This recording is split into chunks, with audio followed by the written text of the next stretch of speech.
Alam po ba ninyo pagka nag-backslide po tayo, sabi ni Lord, I take no pleasure. Wala kang silbi, I've already restored you, ay pinakita ko na lahat yung mga kabutihan ka sa'yo, pero nag-backslide ka. Sabi ni Lord, wala kang silbi. Wala kang kwenta. You're worthless. Napakasakit po yun, di ba? You're worthless. Ang hirap po yun kasi pagka nag-backslide po tayo, parang pinapapako na naman po natin ang Kristo. Hindi pa po ba sapat yung binigay niyang pagkilos sa iyong buhay, yung pagmamahal po niya? Hindi pa ba sapat yung faithfulness niya sa iyo? You have accomplished those things that pinapangarap mo. Paunti-unti, hindi man siguro lahat. Pero hindi pa po sapat yon, yung paggabay niya sa iyo.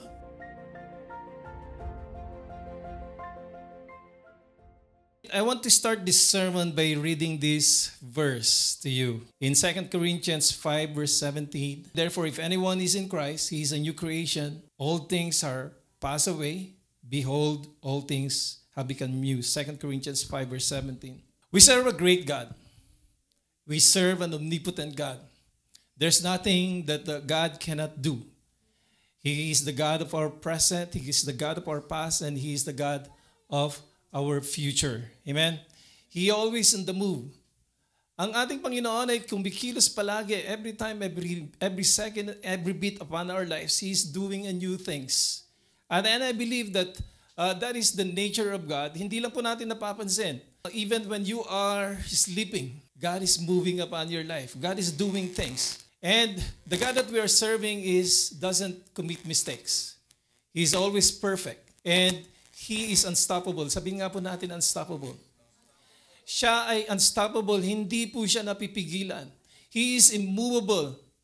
Hindi po siya nayayanig. Hindi po siya naapektuhan. And He doesn't regret if He do something. He doesn't regret. Oh, sabi niya, siguro sasabihin niya, bakit ko ginawa to? No, hindi po siya nagsisisi sa mga ginagawa po niya. It's always perfect. And God works actively at present, ngayong kasalukuyan. He sets our direction, He make a way for us, and He position us towards our purpose. That's the good thing about our God. He position us, He direct us towards the purpose and the calling of yourself. Kasi may mga purpose po tayo, may mga calling po tayo sa ating mga buhay. So, God expects us to move forward and not backward. Not to go back. Amen? And it may come as a promotion, it may come as a battle, it may come as opportunities, or it may come as new things. So if we reach that stage, when God is moving you, all right, when God is promoting you, or God is doing or situating you into new things, then dare not to go back. All right, that's the title of our message today, Dare Not to Go Back. Dare not to go back. Sabihin nga po natin, dare not to go back. Yes, when God is moving you, dare not to go back. Amen? When God is moving you forward, dare not to go back. Maybe the journey is hard. Maybe the journey is so difficult. The journey is not easy, but dare not to go back. Huwag kang bumalik. Huwag kang bumalik. No retreat, no surrender po tayo. Okay? Tayo mga Kristiyano, hindi po tayo talunan. We will go forward, we will go, pasulong tayo, hindi po tayo paatras. Amen? Sabihin mo nga sa iyong katabi, hindi tayo paatras, pasulong tayo. Go! Amen? Because that's what God wanted. It's easy for us to turn back when the journey is difficult. Sometimes we make excuses, we blame others, we blame ourselves. But the hard truth is, we are disappointed, we are discouraged. The hard truth is, we are devastated, we are in pain.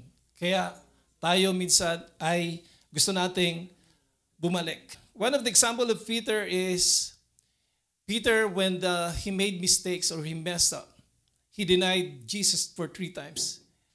He went to his old life. Peter was a fisherman. He is a fisherman in his trade. For his life, he is a full-time fisherman until God called him. Biruin mo, at siya ay naging pastol or naging disciple of God. He was so very successful. Sabi niya kay Jesus, I will never deny you. Ipagtatanggol kita, Jesus. I will fight for you no matter what happened. Di ba nung inaresto si Jesus Christ, hinagisan niya ng knife yung centurion at na putol yung tainga, di ba? He was that. He was so impulsive. He protect Jesus, but Jesus warned him na yung sinabi niya that I will not ever deny you, nangyari po. He denied Jesus 3 times. Wow, what a big mistake. What a big mistake. He is he is the leader of the disciples. Right at that time, nung siningil siya, sinabi niya, ikaw ba kaibigan ni Jesus? No, it's not me. I am not nagkakamali ka siguro, sabi niya. But Peter was a very successful. Bakit kaya nagkamali? Pero dumating sa kanyang buhay that he was hopeless. That he thought that his master was gone. He thought that Jesus is already died at hindi na siya babalik. Ano pong ginawa niya? Bumalik po siya sa kanyang trabaho. Hindi ko sinasabi yung specifically yung mga trabaho ninyo. I'm not saying that. This is a different scenario because he denied Jesus. He's turning back to him. He's going back to his old life na sa akala niya magiging successful siya. Pero nung bumalik po siya sa old life po niya as a fisherman, he went to fishing. Ano po yung nangyari? He went overnight for fishing, but hindi po siya nakakuha ng fish. When we go back, dare not to go back because when we go back, there will be no success in there. There will be no success. If that's not the will of God and you go back, you cannot pursue your calling or your purpose if you go back. Anyway, Peter was reinstated by God. Nagkamali siya, pero ni-reinstate pa rin siya ni Lord. At siya ay naging one of the best disciple or best apostle of all times. No? Siya yung nag-pioneer ng church. Sila yung nag-umpisa ng church. Pero he messed up. He went back, pero ni-reinstate pa rin ni Lord siya. God is really so good. God is really gracious to all of us. Na binibigyan pa rin po tayo ng pag-asa. Binibigyan pa rin tayo ng chance. Amen? So in our text, basahin ko po dito yung text po natin. In Exodus 14:10-12, basahin ko po. As Pharaoh approached, the Israelites looked up, and there were the Egyptians marching after them. They were terrified and cried out to the Lord. They said to Moses, was it because there were no graves in Egypt that you brought us to the desert to die? What have you done to us by bringing us out of Egypt? Didn't we say to you, Egypt, leave us alone, let us serve the Egyptians? It would have been better for us to serve the Egyptians than to die in the desert. This sin started when the Israelites were cornered at the Red Sea. Wala na silang papupuntahan. The soldiers, the vast soldiers of the Egyptian, they're chasing him. At yung sa likod nila, Red Sea, wala na talagang there's no way out. There's no way of escape. Gumawa si Lord ng paraan. God has made a way. You know, here, I will just give you a background. For 400 years or 430 years that they've been in slavery. Napakatagal po na naging slave po sila ng mga Egyptian. And God saw that they were being oppressed. They were being beaten up. They were, the sons, yung mga malilit pa na mga anak nila, they have been killed. Pinapatay nila yung mga anak nila. Bakit? Kasi they would been threatened. Mas marami na sila sa mga Egyptian. Mabunga sila at that time. They put them in the hard labor. Really bad. Hard labor. They beat them. So, at this time, God spoke to Moses from the burning bush. Alam po natin yung burning bush, no? Burning bush experience, strange things. I spoke to you about that sermon before strange things happens. And this is the strange things happens to Moses in terms of the burning bush. He said to Moses, go and persuade Pharaoh to release my people. I heard their cry. I heard their agony. So go and persuade them. So Moses went to Pharaoh. God hardened the heart of Pharaoh. But eventually, he released them. Sige, sabi niya, after the 10 plagues, sino po nakakaalam dun sa 10 plagues? Napakadaming 10 plagues na dinanas ng mga Egyptian. para i-release yung mga Israelites at that time. God did that. And finally, Pharaoh was convinced, okay, umalis na kayo. So pinalis nila yung mga Israelita. Then right at that moment naman, God again hardened the heart of Pharaoh.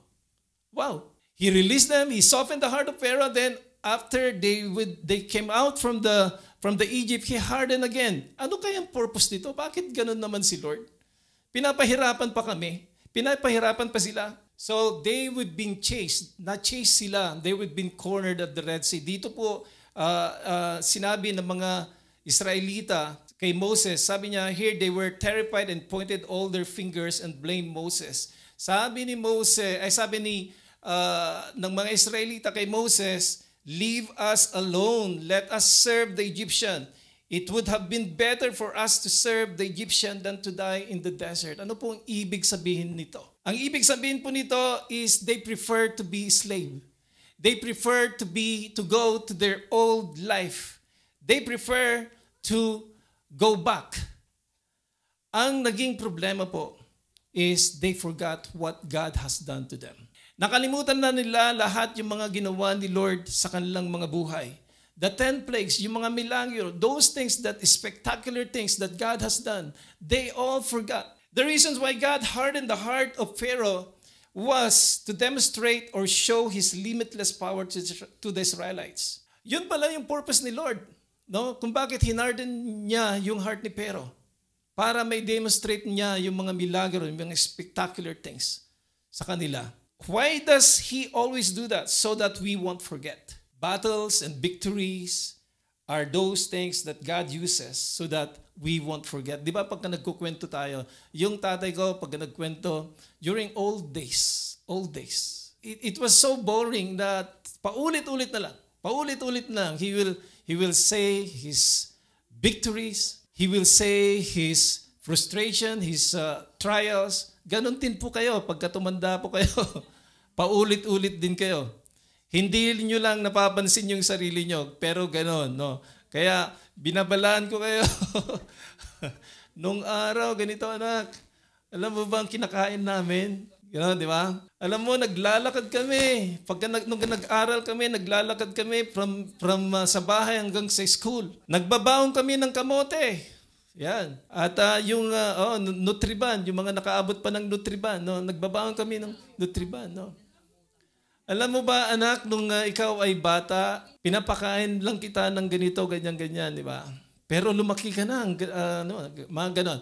Paulit-ulit lang sila. You know, those things that we won't forget are those things that are difficult, those things that are that we went through the hard way, and those things that we became victorious. Dalawa lang ang binibigay sa atin, ang maalala po natin minsan, yung battles natin at saka victory po natin. Yun yung mga kaya yun yung gustong ipahiwatig sa atin ni Lord. Bakit hinarden niya? Bakit nagkakaroon ka po ng mga difficulties? Because God wants you to remember those victories. God wants you to remember those battles that you were. Kaya po, nandun po yung purpose niya. The problem is when we face difficulties, we forgot. Okay? When we face difficulties, we forgot yung spectacular things na ginawa na ni Lord. Nakalimutan mo na yung milagro na ginawa ni Lord. Nakalimutan mo na yung kabutihan ni Lord. So ang advice ko po sa atin, no, because the Israelites were so terrified, were so fearful, kaya sila ay sinisin lahat nila si Moses. Sabi niya, dapat hindi mo na lang kami dinala. Bakit wala bang libingan dun sa Egyptian?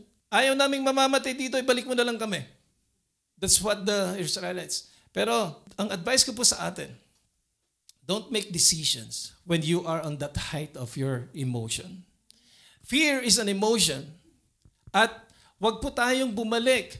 Mag-decision ka kasi nag-away kayo ng yung asawa that time. Nag-decision ka na kaagad. Uwi na ako sa Pilipinas. Ayaw ko na. Wag kang mag-decision kaagad ng ganon. You have to calm down. Sabihin mo sa iyong asawa, don't be carried away sa iyong emosyon. Oh, yan. Don't make any decision. Magkakamali ka lang. No? Why not pray and calm down? Settle down. Okay, settle down, mahal. Kasi ano naman bukas na lang, pag-usapan na lang natin kaya bukas. Para maraming nagkakamali. Nauwi sa batuhan ng plato, nauwi sa batuhan ng tinidor dahil yun na. At kayong mga mag-asawa, pagka nag-aaway kayo, huwag niyong sabayan. Huwag mong sabayan. Huwag niyong sabayan, please. Kasi marami na akong nakakaunsilan na ganun nag-aaway. Iyon yung punot dulo ng away. Huwag kayo tayong padala sa ating emosyon. Amen? But pray first and seek His will, then think about the bigness of God. Kailangan isipin po natin, there's God that will, whom I can depend. God that I'm serving is big. Amen?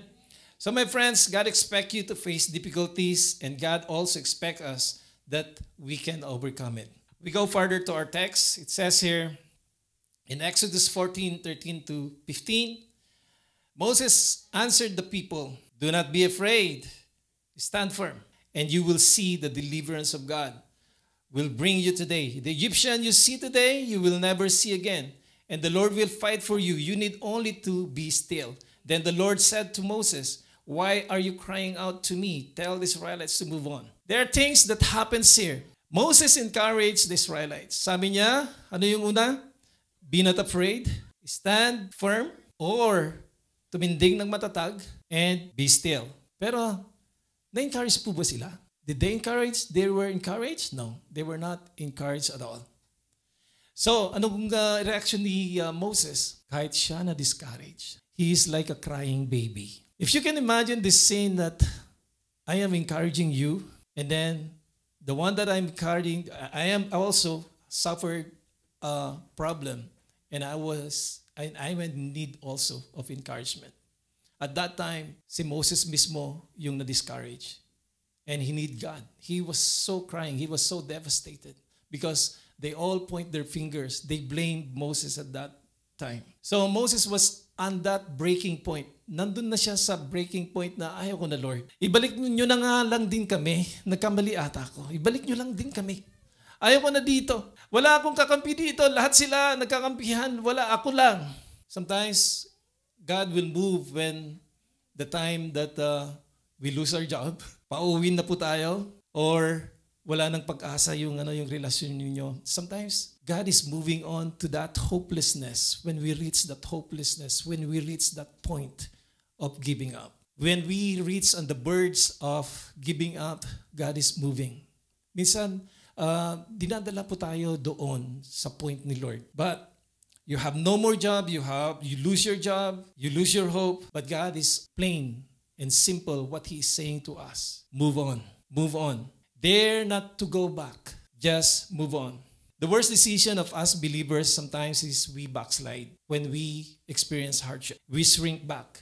Sabi niya rito sa Hebrews 10 verse 38.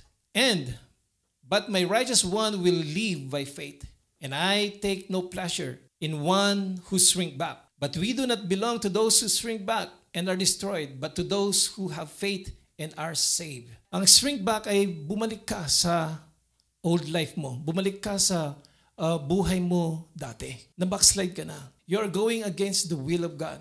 You're going against the direction that God has set for you. Alam po ba ninyo pag nag-backslide po tayo? Sabi ni Lord, I take no pleasure. Wala kang silbi.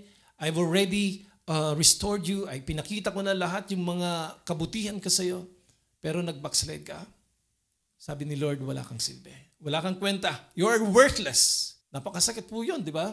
You're worthless. Ang hirap po yun kasi pag nag-backslide po tayo, parang pinapapako na naman po natin ang Kristo. Hindi pa po sapat yung binigay niyang pagkilos sa iyong buhay, yung pagmamahal po niya. Hindi pa ba sapat yung faithfulness niya sa iyo? Nakarating ka dito sa Cayman, you have accomplished those things that pinapangarap mo. Paunti-unti, hindi man siguro lahat. Pero hindi pa po sapat yon, yung paggabay niya sa iyo. Kung nare-realize ko nga nung nung bumalik ako dun sa Pilipinas, ang dami palang mga classmate ko na namatay na. Ang dami palang mga kaibigan ko dun sa amin na namatay na. And so I said, it makes me realize that I'm so blessed because I am still alive. I'm still serving God. So don't even think, tayo mga believers, to shrink back. Don't even think. Because it would be to your distraction. One of those people who went back, or one of the best example is Lot's wife. He might not go back. The instruction of God is don't turn back. Don't look back. Maybe you're contemplating of going back, but that's not where God wants for us. If you look back, that is where the distraction is. There is the distraction. If you look back, if you shrink back, there is a danger. Amen? Sabi kasi sa Luke 17, si Jesus mismo yung nagsasabi rito, remember Lot's wife. On that day, no one who is in the housetop with possessions inside should go down to get them. Likewise, no one in the field should go back anything. Remember Lot's wife. Yun yung sinabi ni Jesus sa mga tao dito tayo. Remember Lot's wife. Naging pillar of salt po siya dahil he looked back. Amen? Don't ever contemplate, don't ever plan to go back to your old life kasi hindi po yon yung plano ni Lord. Sabihin mo sa yung katabi, hindi plano ni Lord sa iyo ang mag-backslide. Hindi plano ni Lord. Ang plano ni Lord ay ikaw ay mag-serve sa Kanya. God doesn't work backward, He works forward. His power was on them who put their faith upon Him, no matter what. He worked to those who moves on. Amen? One of the example is Joseph. Joseph was badly treated by his brother. He was badly treated. Talagang he was being thrown to the pit at he was sold to the merchant. And after that, he was also imprisoned. Napakatindi kaya yung ginawa ng mga kapatid ni Joseph. Kung ikaw po yung ginawa ng ganon, siguro hindi ko na lang alam. Magre-rebelde ka siguro. Siguro papatayin mo na rin sila because they try to kill you. Pero anong ginawa ni Joseph? He just move on. Hindi sinantabi niya yung galit niya o kay meron man, pinatawad na niya yung kanyang mga kapatid. He just move on. Hindi niya iniisip na magrebelde. Hindi niya iniisip na ipagtanggol ang kanyang sarili. He just move on. Amen? Hanggang siya ay pinagpala ni Lord. Hanggang siya ay niluklok ni Lord as a governor. Hanggang siya ay niluklok ni Lord second in command. Biruin mo, naging gobernador. From slave, naging gobernador po siya. Ganun po tayo dadalhin ni Lord pagkat po tayo ay nag-move on. Ganun po tayo ipopromote ni Lord kung tayo ay nagpatuloy, natili tayo at nagpatuloy at nalakaran po natin ang ating pagkatawag sa Kanya. Great things in store for us when we move on. Dare not to go back. Blessings and promotion is when you move on. Amen? We will be promoted like Joseph. We will be blessed just like Joseph. And also, God will open a way for all of us. The Israelites, nung hindi na po nila makita kung ano po kung saan sila pupunta, God opened up the Red Sea. When those things that seems that there is a wall na nakabara sa iyo, hindi ka makapasok dun sa kabila, God will open up that wall. Amen?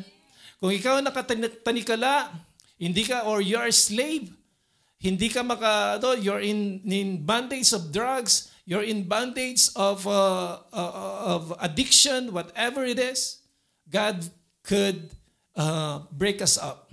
God will free us up. God will open a way for all of us. I am very sure that that way is not to go back, but it's a new way. And that's to go forward to your destiny. I love what Moses told the Israelites. Sabi niya, don't be afraid. Stand firm, be still. And what the Lord told to Moses, anong sabi nila? Move on. God hears our cry. Amen? God knows when we are at the end of the rope. God knows our pain. It's okay if we cry. Okay, walang problema pagka tayo ay umiiyak. Naririnig ni Lord yung ating iyak. It's okay if you felt disappointed. It's okay if you felt discouraged. But don't dare to go back. Yan po yung message ni Lord that we, please, don't dare to go back to your past life. Don't dare to go back kung ano man ang saan ka man ngayon. Huwag ka nang bumalik pa. Amen? Maaring there are walls that you are facing right now, difficulties, but don't ever go back. Amen. In 2 Corinthians 12 verse 9, it says here, "But he said to me, my grace is sufficient for you, for my power is made perfect in weakness. Therefore, I will boast all the more gladly about my weaknesses, so that Christ's power may rest on me." What this means is the grace of God is more than enough. Ang grasya ng ating Panginoon ay punong-puno. Ang grasya ng ating Panginoon ay hindi nawawalan, hindi nauubos. The grace of God will sustain us furthermore, even when there seems to be no way. Amen? Expect that God will open for us. Just stand firm. Just be still. God will rescue us. At kagaya ng sinabi ko sa inyo kanina, don't shrink back. Huwag po tayong tumalikod sa ating Panginoon. If you do, then there's destruction. Wala po tayong makikita that pinagpalan ni Lord yung mga sumuko. Wala po tayong nakikita that God has prospered them dahil they give up. Those people who move on, who move forward, are those people whom God has protected, whom God has accomplished those successes upon their lives. So don't even think of going back, because it would be against the will of God. It would be against the will of God if we move back. Remember, God is waiting ahead of us. He is waiting for us to move. Great is His faithfulness. They are new every morning. They are new every morning. Amen. God is good. God is giving us new things every day. And God wants us to move forward.